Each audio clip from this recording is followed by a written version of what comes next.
So are we going to call this state-run social media or what?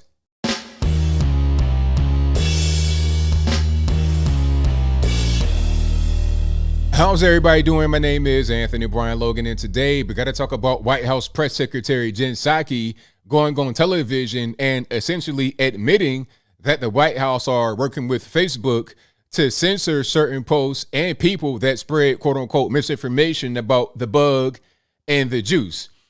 Now, I just want to say before we get to the video that I feel vindicated. I don't want to hear anything else about, oh, ABL, you're not being censored. It's all in your head. All this, that, and the third. No. I have confirmation, essentially, allegedly, from Jen Psaki herself that there is active censorship happening from the very top. Facebook may do whatever they want to do, but when you have the White House on your back, it's a whole different ball of wax. And she was speaking about Facebook, but I'm sure that other social media places like YouTube, Twitter, etc., are going to be affected. Now, before I go any further, let's get into the clip. In this clip, you'll see and hear what she said with your own two eyes. And if you want to see the full hour-long thing, this comes from, I'll link to that in the description box. But after she gets done talking, I'll come back. I'll talk about what she said. Then I'll give you the rest of my 2 cents, my deep detail analysis, and then I'll wrap it on up with a nice bow on top. So without further ado, let's go ahead and roll it. Jen, can you talk a little bit more about this request for tech companies to be more aggressive in policing misinformation? Has the administration been in touch with any of these companies, and are there any actions that the federal government can take to ensure their cooperation? Because we've seen from the start there's not a lot of action on some of these platforms. Sure. Well, first, we are in regular touch with these social media platforms, and those engagements typically happen through members of our senior staff, but also members of our COVID-19 team.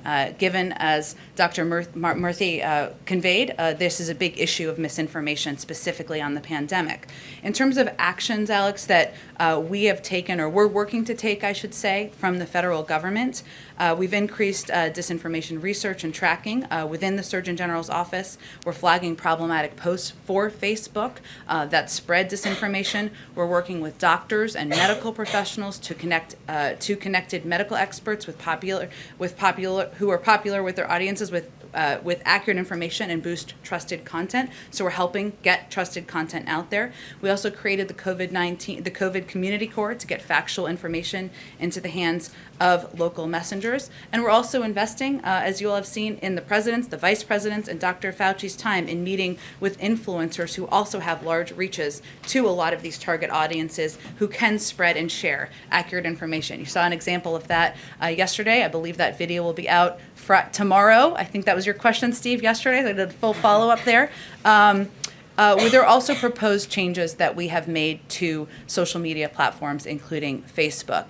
And those specifically are 4 key steps. One, that they measure and publicly share the impact of misinformation on their platform. Facebook should provide publicly and transparently data on the reach of COVID vaccine misinformation, not just engagement, but the reach of the misinformation and the audience that it's reaching. That will help us ensure we're getting accurate information to people. This should be provided not just to researchers, but to the public, so that the public knows and understands what is accurate and inaccurate. Second, that we have proposed that they create a robust enforcement strategy that bridges their properties and provides transparency about the rules. So I think this was a question asked before, there's about 12 people who are producing 65% of anti-vaccine misinformation on social media platforms. All of them remain active on Facebook, despite some even being banned on other platforms, including ones that Facebook owns. Third, it's important to take faster action against harmful posts. As you all know, information travels quite quickly on social media platforms. Sometimes it's not accurate, and Facebook needs to move more quickly to remove harmful violative posts. Posts that will be within their policies for removal often remain up for days. That's too long. The information spreads too quickly.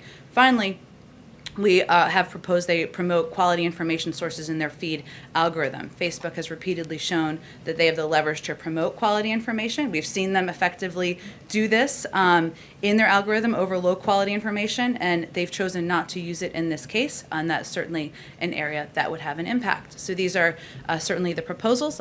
We engage with them regularly, and they certainly understand what our asks are.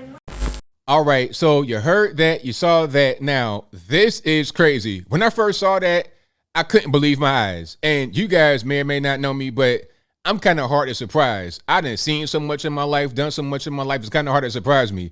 But that right there is pretty crazy to go out there and admit it, because normally when they engage in censorship, when they're trying to deprive you of information, they kind of want to keep it on the low a little bit. But she was just straight out there with it like, yeah, we know there's 12 guys that basically commit 65% of the offenses, essentially, and they're still on Facebook, but they're not on other things like Instagram.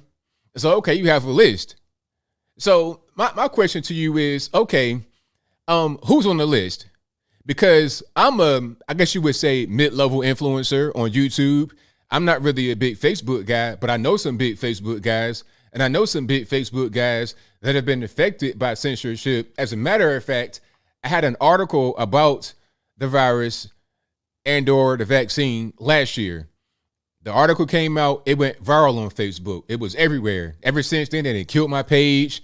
I'm pretty much persona non grata on Facebook because of an event that happened last year.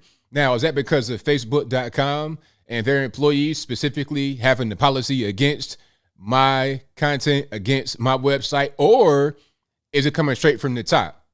Because, I got to give the social media companies a little bit of credit, a little bit. I think that a lot of what they do as far as the censoring and the shadow banning or whatever isn't always up to them. Sometimes it comes from up high.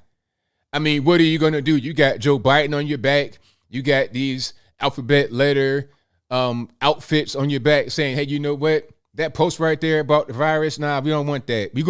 You're gonna go ahead and shadow ban that, censor that, ban them, whatever you can do, and check it out. We have our own people that we want to push forward. We have our own influencers, push them to the front. Matter of fact, we're going to send Anthony Fauci out there. We're going to send everybody out there. Get Anthony Fauci on that Black Chicken podcast. Put him out there. Have him speak to the blacks. Have that be that. We'll spend a bunch of money, and you're going to boost that content. Boost that content right there, but downrank them.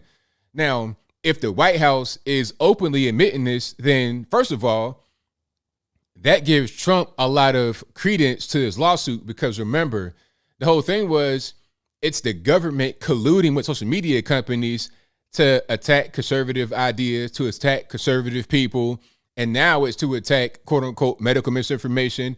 I got a strike on my channel for medical misinformation here on the YouTubes. Now, my question is, was it YouTube.com just wanting to do that? Or was it YouTube basically caving to pressure from the federal government? What are you going to do?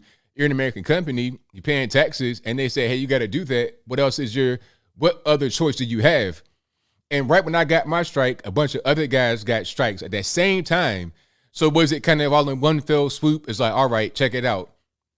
We want you to do X, Y, and Z, and then present a report to us saying that you did X, Y, and Z. Show us good faith that you actually trying to get something cracking and crack down on some of this quote unquote misinformation.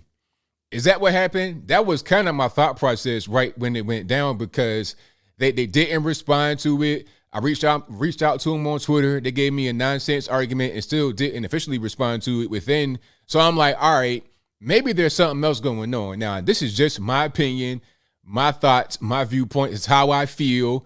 So don't nobody try to say, oh, that's libel, that's slander. I don't know nothing. All I know is that I'm seeing what she said, and I'm drawing some opinionated, I'm drawing inferences. I'm guessing where this is going. You understand? But I digress. Now, my question also would be, what is misinformation? What does that actually mean? All right.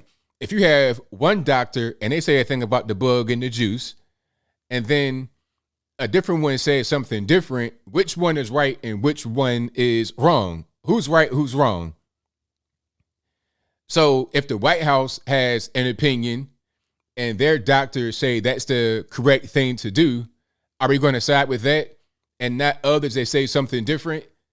That's what it kind of appears like, although these things can change, because remember, Facebook last year would ban certain posts that would talk about the origin of the virus. At one point, you would get banned for saying that the virus may have started in the lab in Wuhan. Although all evidence pointed to that, I thought that was kind of common sense. But now all of a sudden, a year and some change later, they're not going to ban you anymore. But you have been banning people for the whole year up until this point. So your opinion was wrong. So the question is, who gets to be the arbiter of what's a correct opinion and what's an incorrect opinion? It appears like it's the White House. Now, are we having the First Amendment violation? Is that going on right now? That's kind of what it seems like. The government shouldn't really be involved with stuff like this, but they are. They're picking winners and losers. That really violates the spirit of the First Amendment. So where are we really going here when the federal government, where the federales can interfere with social media? You know, this is part of the reason why I say I don't want to have too much government intervention and social media. I understand you got a lot of problems, a lot of biases and whatnot, but when they interfere and they want to start to call the shots, they're going to call the shots that are going to benefit them and not you as the consumer, user, content creator, or whatever you want to call yourself. Whatever you are, like me, I'm a content creator and a consumer. It's not going to benefit me. It's going to benefit their particular end goal. And a lot of times they're wrong. We know that government does a lot of things wrong. I mean, you can have an opinion about the bug in the juice or whatever, and that's fine. But we know how incompetent government is. That's just a fact. And when they want to engage in some of this stuff, social media, they're not going to get it right. Let them handle it. You know what? As I close, I want to say this. As bad as Zuckerberg and Dorsey, Page, all these people, Sundar Pichai, as bad as all of these people are, as biased as these platforms are, I'm still here. I'm still able to have a voice. Now, if the federales get involved to quote unquote make things better for me as a content creator, for you as a consumer and or content creator, will it actually achieve that, or will they serve their own purpose? Will they do whatever they can to reach their own goal?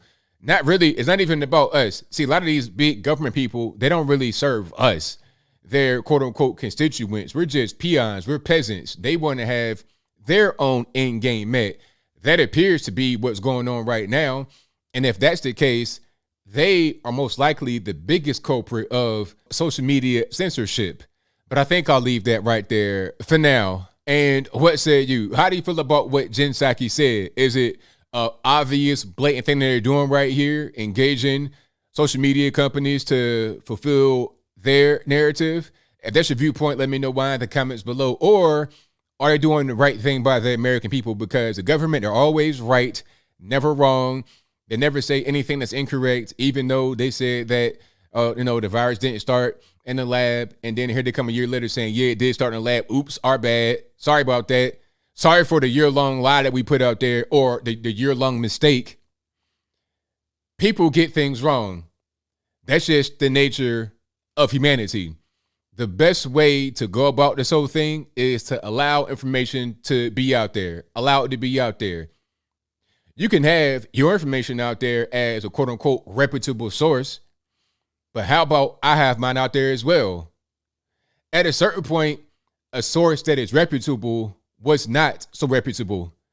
How do you get to the point where you can achieve a good thing if you're being suppressed by the government because you're not there yet? You guys pretty much know where I stand. I think that a lot of this stuff that's happening right now with the strikes and the shadow banning and the censorship, I think a lot of this stuff can be linked directly to the federales.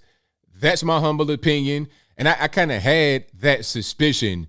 I had that for a while, and it's all but been confirmed by Jen Psaki. I mean, I'm not sure how else to take what she said there. But whatever your thoughts are, please let me know in the comments below. And that's all I got to say for this video. If you like what you heard, please comment, rate, share, and subscribe. Peace.